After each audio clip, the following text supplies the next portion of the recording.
A warm welcome back to my channel. Yes, the morning after the day before, and it is morning, Monday morning now. I'm just beginning to get up after yesterday's epic, my first ever triathlon. I still can't believe I finished it, and I'm not here to do a review of the actual event and race.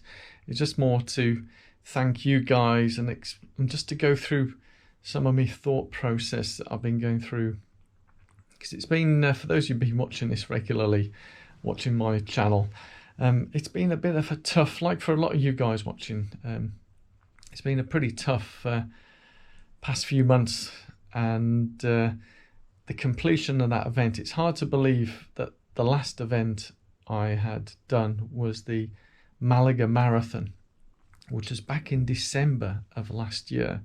So you're looking at 8 months of no events for me. Because of me illness and surgery. And that's the things I just wanted to go through and sort of reflect upon. But a big thank you to all of you guys who've been continually supporting, leaving comments. It's much appreciated. And yes, as you said, Colin, a lot of you, yesterday's finish really does make up for a lot of the setbacks and difficulties that have been happening over the, not just with this, but personal life and all sorts.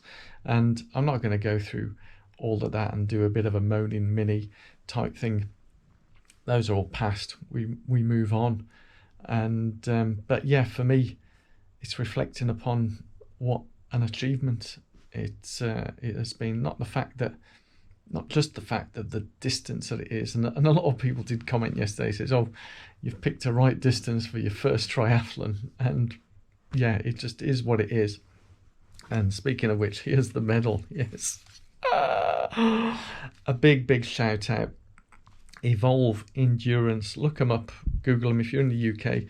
I think where it was, Wormersley, was just inside the North Yorkshire border.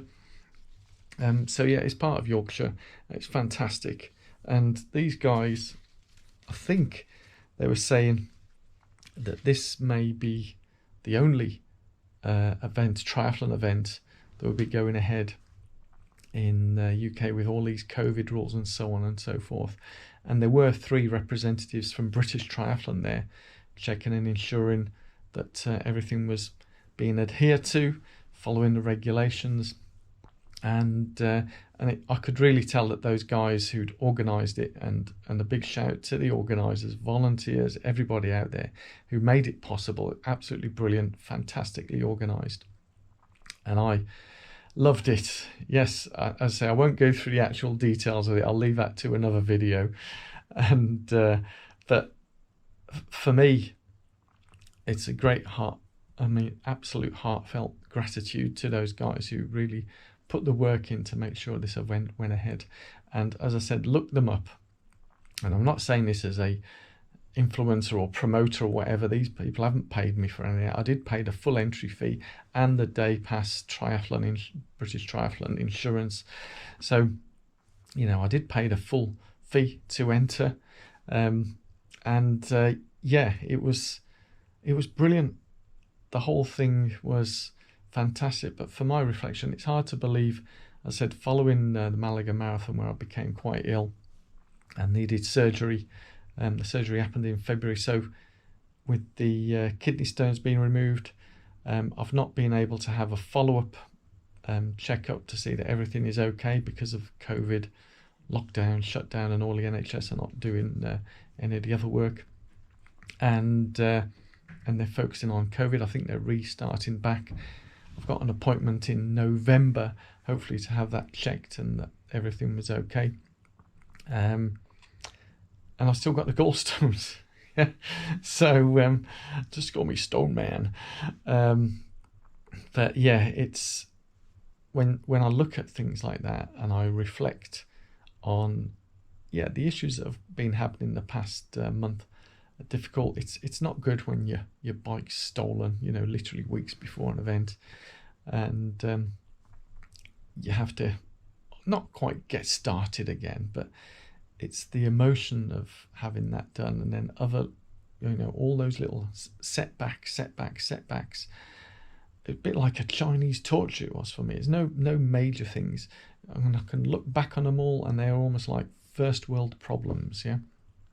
But I got through them, just in the same way I got through challenges yesterday, and I'll go through the event. And there's nothing that could be done about the weather and the conditions. It is what it is, and it's summertime. Things can chop and change at a drop of a hat. I have heard that some events people have other issues to deal with. Yesterday was wind and rain. Other issues if you got hot sunshine, all that type of stuff. The weather is the weather. We all had to contend with that.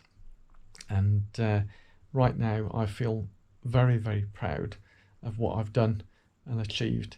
And who knows if I go on to do more triathlons, or have I got things to process in my mind. But I really did enjoy it. For a first triathlon event for me, it was fantastic.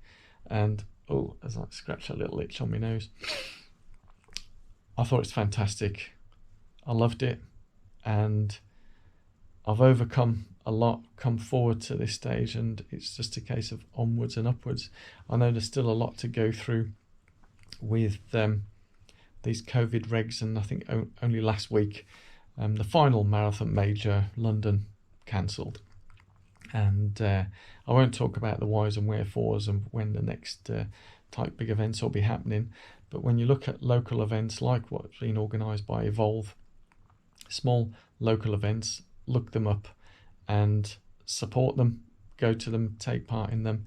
There are other events going on. I have seen now running events much smaller than any of the marathon majors, but they're still going ahead. Organisers are still doing it because there's nothing in the rules and regs saying you can't have it. There are rules and regs there to say you can go ahead with these types of events, adhering to social distancing rules, which we did. For most of that race, I was on my own.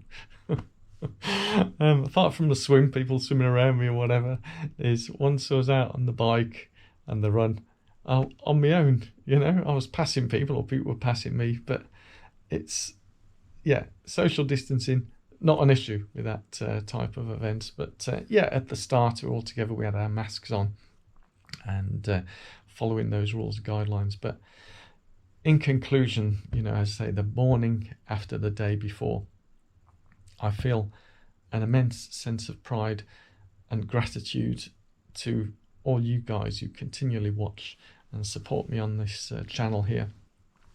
We don't set the world alight. I don't have any fancy edits or music, and when the video of the actual event, I'll get a chance to edit it and put it up. As my particular format is, there won't be any fancy music or edits or anything like that, or drama. It is how it is, and that's what I do. It's pure raw, so no scripts, no edits, so no words thought up beforehand. It's just how my feelings are as I'm going through the event. And I very much look forward to seeing you guys at the next video, where it will be, I hope, unless something else comes up beforehand, it will be the actual triathlon event. And so all that remains for me to say is I'm going to go off and have some breakfast, clear my throat. My body is naturally aching, as you'd expect, from doing 117 kilometers of swim, bike and run. And it is marginally longer than, for those who technically know about the Ironman brand, there is a 70.3, which is the half Ironman. I think this one is actually, the one I done yesterday was longer than the half Ironman, only by a few kilometers. But hey, splitting hairs now. Gotta go. Take care, guys. And if you are new and you haven't already done so, please do click on the subscribe button and all that jazz, and give it a thumbs up. Bye bye.